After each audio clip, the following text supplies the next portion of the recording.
Hello, everyone.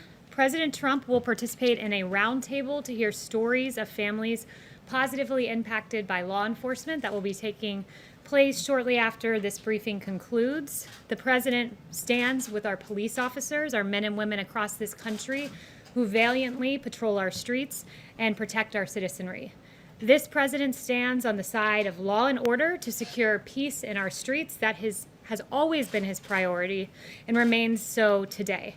Tragically, this weekend we saw a devastating ambush attack against brave law enforcement officers in McAllen, Texas. Officer Edelmiro Garza Jr., who was 45 years old, and Officer Ismael Chavez, who was 39 years old. And while responding to a domestic disturbance call, Officers Garza and Chavez arrived on scene to protect the people that they serve. They were met with gunfire. They were ambushed by a violent and dangerous suspect who horrifically shot before they even drew their weapon or had a chance to call for backup. We honor the lives and the service of Officer Garza and Officer Chavez. This president will always stand on the side of law enforcement and the heroes who protect and serve. And with that, I'll take questions. Rita. Hey, Kayleigh, thanks so much. No problem. As the number of cases and fatalities continues to break records, in the most recent interview President Trump did, he said, we are going to be in really good shape in the next 2 to 4 weeks. Can you share what evidence he's using to draw that conclusion? And what is the administration going to do differently in the next 2 to 4 weeks to stop the spread? So the one thing I would note is that when you look at the mortality rate, we're seeing that our efforts here at the federal government have been working. And to give you an example of that, when you look at New York and New Jersey, there were 21 deaths for every 1,000 cases, 20 deaths for every 1,000 cases in the case of New Jersey. Those were the ratios we were seeing just a few months ago. Now New York and New Jersey are down 1.7 per 1,000 and 1.8 per 1,000 respectively. And moving beyond New York and New Jersey, we're seeing in Florida, for example, though they have 12 cases for every 1,000, it is 0.2 mortality for every 1,000 cases. In Arizona, 0.3 deaths for every 1,000 cases. So we are seeing that our therapeutics are working, that dexamethasone and convalescent plasma and remdesivir are working, and that's something good, and it's something that the president takes note of. But 2 to 4 weeks is such a short time period. I mean, what specifically are you doing to stop the spread? There's a lot, and I'm very glad that you asked that because it is worth highlighting the work that we're doing each and every day. For one, we're surging personnel to Arizona, Texas, California. We already have people working in Florida, surging remdesivir to states that are seeing rising case numbers. We're also surging testing supplies to decrease turnaround time. These are several action items that Dr. Birx briefed me on before coming out here. The White House will be going to several states this week, Dr. Birx in particular, to Louisiana, Mississippi, Alabama, Georgia, South Carolina. We've sent 19 HHS teams to metroplexes, 8 more coming this week. So we are aggressively on the ground reacting to this virus, and we're encouraged to see the declining mortality compared to a few months ago. Jim, I haven't seen you in a few weeks. Yeah. Glad you're back. Thanks. Kayleigh, why is the White House trashing Dr. Fauci and sending out opposition research like memos to reporters? The president has gone off on anonymous sources in the past. Why not have the guts to trash Dr. Fauci with your own names? So President Trump, I'll refer you back, there's no opposition research being dumped to reporters. We were asked a very specific question by the Washington Post, and that question was, President Trump noted that Dr. Fauci had made some mistakes, and we provided a direct answer to what was a direct question. Hasn't the president made mistakes? He suggested at one point that Americans inject themselves with disinfectants, that sort of thing. Why not send out these notes to reporters about what Dr. Fauci said in the past with your names on it? They were sent out by a White House official. The president has said he doesn't trust anonymous sources, and yet you were sending out these notes to reporters anonymously. Look, I would note that in terms of the president and his record on coronavirus, he stands by the actions and the steps he's taken in this historic response. You have Dr. Fauci, who said that the record of this president is impressive. I can't imagine that under any circumstance that anybody could be doing more, and those are the words of Dr. Fauci. We provided a direct response to a direct question, and that's about it. And to the notion that there's opposition research and that there's Fauci versus the president couldn't be further from the truth. Dr. Fauci and the the president have always had a very good working relationship. Just a separate subject very quickly. Does the president or the administration plan to make it very clear to the Russian Federation that there should not be bounties placed on the heads of American soldiers serving in Afghanistan? We make that clear each and every day to every country around the world that this president will always stand by our law enforcement. No one's been tougher on Russia. Not law enforcement, I'm talking about military soldiers, U.S. yes, forces of overseas. course, that's what I'm saying. Our U.S. Not forces. just any country, the Russians. Will you tell and the every Kremlin country, and but President what you're Putin getting at- not to put bounties on the heads of American What soldiers? you're getting at, of course, we tell each and every country that, but what you're getting at is uncorroborated intelligence, and you're treating it as if it were true. To this day, there are varying views on the Russian bounty intelligence. DOD, NSC, and the ODNI all pointing that out. I'm not going to answer a question based on unverified intelligence, but rest assured, every country in this world is put on notice that bounties on the heads of U.S. troops is unacceptable, and this president will stand for U.S. troops at home and abroad. Yes. Thank you, Kayleigh. You mentioned a quote from Dr. Fauci, another quote from him. When you compare us to other countries, I don't think you can say we're doing great. Is there any reaction to that from the White House? When you compare us to other countries, we have the most testing in the world. When you compare us to other countries on case fatality rate, other industrialized nations, we're very low and beating most countries, if not all, in Europe. So we're doing a lot on the world stage, a lot right. Noted that we were supposed to have a ventilator shortage, and as it turned out, the U.S. actually sent ventilators all around the world. So the U.S. response has been historic, and by several metrics, including the three I just mentioned, we're beating the rest of the world. Anthony Fauci, Thank you, Kayleigh. Could you just clarify the scope of Roger Stone's clemency? A federal judge is asking for this. Does it only apply to prison time, or does it also include the 2-year period of supervised release? I don't have the exact details for you on that, but I can follow up.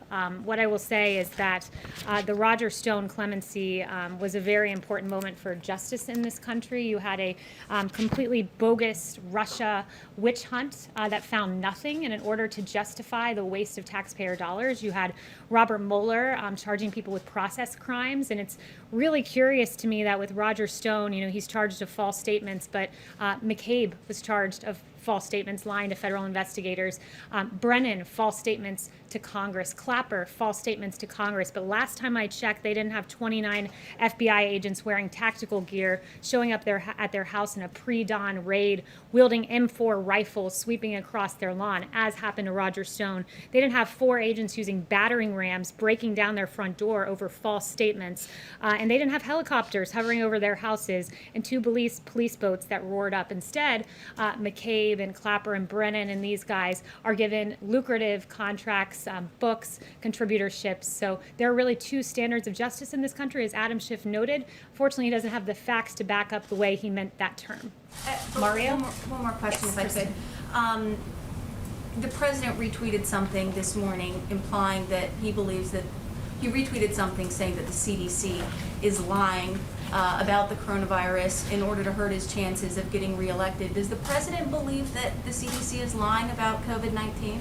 The president, with his intent in that retweet, expresses displeasure with the CDC, some rogue individuals leaking guidelines prematurely. You had a 63-page plan that was leaked prematurely. He believes that that misleads the American public when there are planning materials released that are not in their fullest form and their best form. So that's what he was getting at. But overall, the notion of the tweet was to point out the fact that when we use science, we have to use it in a way that is not political. When you had 1,300 health experts sign a letter not to condemn large crowds of protesters, but some same health experts say churches need to stay shut down, or lockdown protests somehow don't get the same First Amendment rights as the protest that we saw in our streets. We need to use science, lean into science, but not use it and cherry pick it to fit whatever our particular political persuasion is. So he has confidence in Mario. the CDC?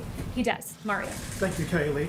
Given what we're seeing in Florida with the cases rising, is the president anticipating a scaled-down version of the convention next month? And if so, is that something that he would be content with?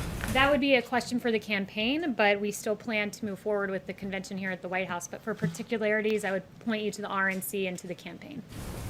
Yes, Just to close the loop on Dr. Fauci, does the president still appreciate the advice that he gets from him? Certainly.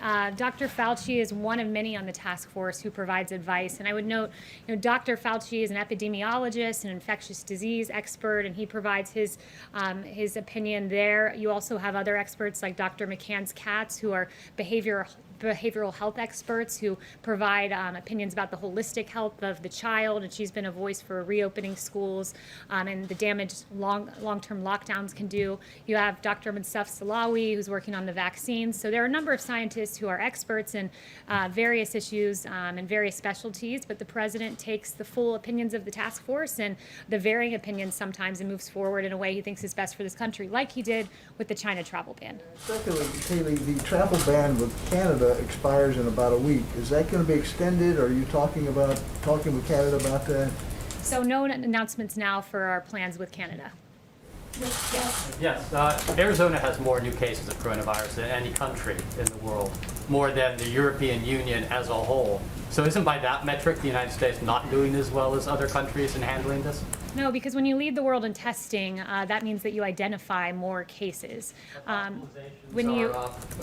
sort of starting to And rise. I would note, well, you talk about deaths. I can give you that particular information, which Dr. Birx gave to me before running out here, which is in Arizona, you have 17 cases per 1,000 population and 0.3 deaths per population, which means our therapeutics are working, and we're in a better place today than we were before. Shirley Bird, a school teacher in Arizona, died, however, when she was following all the rules. She wore a mask, she wore gloves, she was teaching summer school, she got it, died.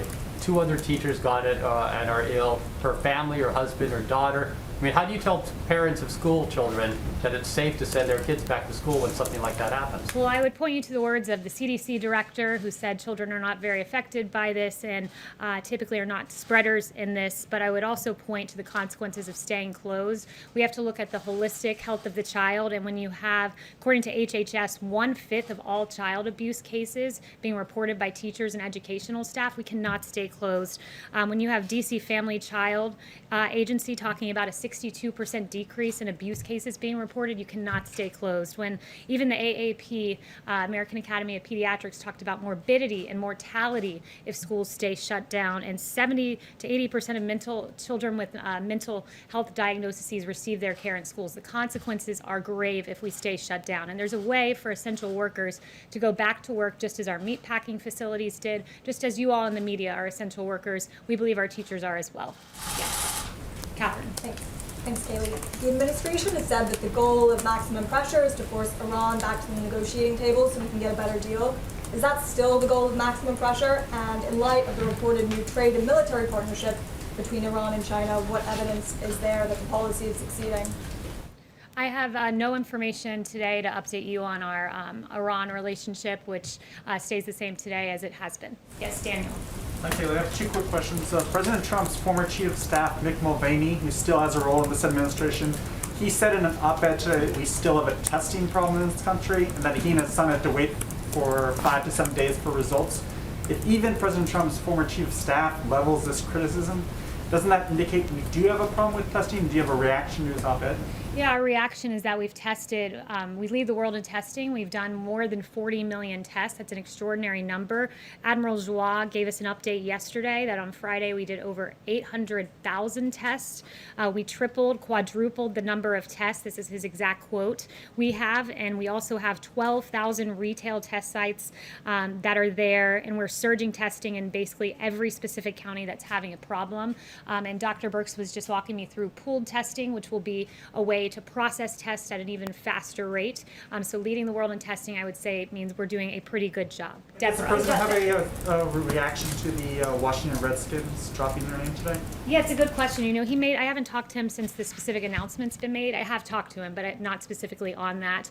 But last week, his tweet made it clear that these teams name their teams out of strength, not weakness. And he talked about the Washington Redskins and Cleveland Indians looking at changing their their names, and he says that he believes that the Native American community would be very angry at this, and he does have polling to back him up. There was a Washington Post poll from a few years ago that 90% of Native Americans say they're not offended by the name. It is reflective of a 2004 poll, and the Washington Post notes that many of these Native Americans voiced admiration for the team name, like Barbara Bruce, who said, "I'm proud of being Native American and of the Redskins. I'm not ashamed of that at all. I like that name."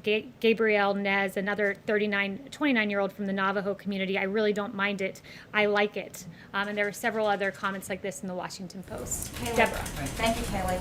I have a question myself, and then as a principal, I'd like to ask a question from a news organization that can't be here because of social distancing. My question. In February, when he was in Las Vegas, speaking to Hope for Prisoners, the president said he didn't want to use his pardon power on Roger Stone because he thought he could be exonerated. That didn't happen, and the president commuted his sentence. During the same event, the president said that he might give a full pardon to John Ponder, a convicted bank robber who served his time, turned his life around, and started Hope for Prisoners. Is there going to be a pardon for John Ponder? And what about the more than 1,300 pardon applications sitting in the pardon attorney's office? Because there's talk now that people don't go to the pardon attorney's office, they go through the White House. Is that a good thing, or does it mean that only politically connected people can get pardons? So I have no update on John Ponder. It's absolutely not the case that only those who are politically connected get a pardon. This president is the president of criminal justice reform. This president did the First Step Act. This president has fought for those who are given unduly harsh sentences more than any Democrat who liked to talk about it but never actually did it. And in fact, when you compare the pardoning record of this president with past presidents, it's quite striking that this president's given 36 pardons and commutations. President Obama gave 1,927. And when you look at the nature of some of the pardons given, let's say under President Clinton, you talk about politically connected pardons. We can't get more politically connected with pardons than pardoning your brother, Roger Clinton, as President Clinton did. Susan McDougal, one of your associates who was pardoned for her role in Whitewater. Mark Rich, who gave $450,000 to the Clinton Library, or at least his wife did, donated $1 million to Democrat campaigns, and then he gets a pardon from President Clinton. And notably, a lot of these pardons were when he was going out the door. So this president's used it sparingly and instead focused on criminal justice reform, helping to rectify racial disparities in our sentencing. And Clinton and Obama Pierce did a whole lot of pardoning, and in some cases politically motivated, it seems, but didn't do a whole lot to help the innocent people who have served their time and been given unduly harsh sentences. I have a follow-up for someone who asked me to ask a question because of social distancing. This is from Jackson Richmond of the Jewish News Syndicate. What's the president's stance on Israel planning to apply sovereignty to parts of the West Bank and to Democrats? From Nancy Pelosi to AOC, who warned that such a move would undermine U.S. national security and the U.S.-Israel alliance. So I have no update today on the current status, but just other than the president has been a strong supporter of Israel. Chris. Thanks, Kayleigh. We're coming up on the 3-year anniversary of the president tweeting he banned transgender people from the military in any capacity, which led to the policy currently in place. Last week, a group of 116 lawmakers led by Congresswoman Del Bene wrote to the administration urging them to lift the policy. Would the president reconsider the policy? I haven't talked to him about that specific policy, but this president is proud that in 2019 we launched a global initiative to end the criminalization of homosexuality throughout the world. He has a great record when it comes to the LGBT community. The Trump administration eased a ban on blood donations from gay and bisexual men, and he launched a plan to end the AIDS epidemic by 2030. So we're very proud of our achievements. The ban on transgender people in the military is still in place. We have a Supreme Court ruling that anti-trans discrimination is a form of sex discrimination. We have an estimated 14,700 people in the military who identify as transgender. We have a poll showing upwards of 70% of Americans support transgender service. And we have major medical and psychological groups saying there's no problem with transgender people in the military. So what is the reason for having the policy currently in place? I have no updates for you, but several of the events that you cited, like the Supreme Court ruling, I would refer you back to Justice Kavanaugh, who said we are judges, we're not members of Congress. Instead of a hard-earned victory won through the democratic process, today's victory is brought about by judicial dictates. So we'll always stand on the side of correct statutory interpretation. Thank you. Yes. Kayleigh, thank you very much. Can you really say that the rise in testing accounts for the rise in the number of cases? because the percentage of those testing positive has risen sharply. Yes, so I would say to this, as we've always said, that there would be embers, there would be fires. So we readily acknowledge the embers and the fires that are around the country, but we also note that it's logic, basic common sense. When you're testing more than any country in the world, you're going to identify more cases. We've tested more than 40 million. That means we will identify more cases. But when you see the fact that mortality has come down per 1,000 population in a way that it was not months ago in New York and New Jersey, it means that we have become very adept at our therapeutics and our ways of finding people in communities rather than in hospitals, catching things early, and moving forward in a way that we know how to aggressively attack this virus and keep the American Follow up with the travel ban. Chanel. Just can I ask you on the travel ban? Sure. What is the rationale now for keeping people from Europe, Ireland and the UK from the United States when they have a fraction of the number of cases that you do in the US? The argument is we will always put America first. Chanel. Thank you, Kayleigh. If you will expand on the difference between this time last month and now when it comes to framing the discussion about law enforcement. Last month, the president hosted a law enforcement roundtable, and at that roundtable, he said that he would not support defunding police. And yet, 1 month later, we still have Democrat cities doing so, disbanding their police, defunding their police. How does the White House feel it should frame the debate now with regards to defunding the police so that a reasonable discussion can be had with these Democrat cities who are trying to do so? Yeah, it's a very good question. We know that in Los Angeles, when they announced that they would be defunding their police department by $150 million, they basically immediately after saw a 250% increase in homicides. When you have people out there like Representative Ilhan Omar saying we have to completely dismantle the police and police are our cancer, this is not how we should be talking about our heroes. You have, most egregious of all, really, Congresswoman Alexandria Ocasio-Cortez saying defund the police means defund the police. She criticized, of course, the announcement of $1.5 billion being taken down from NYPD. And this weekend, when faced with, there were 28 shootings in New York, 600% increase from this time last year.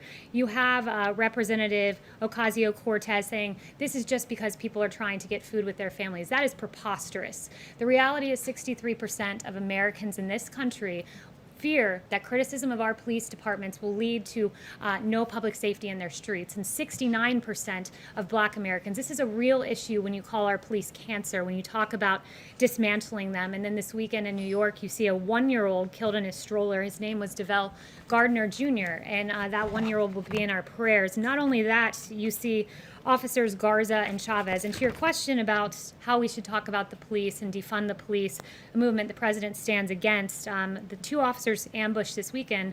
One of them, Officer Chavez's daughter, wrote a very touching tribute online. She said, "Words cannot describe the pain I'm in, but I'm glad my dad is at peace. You are an amazing man, and anyone who ever came across you knew that.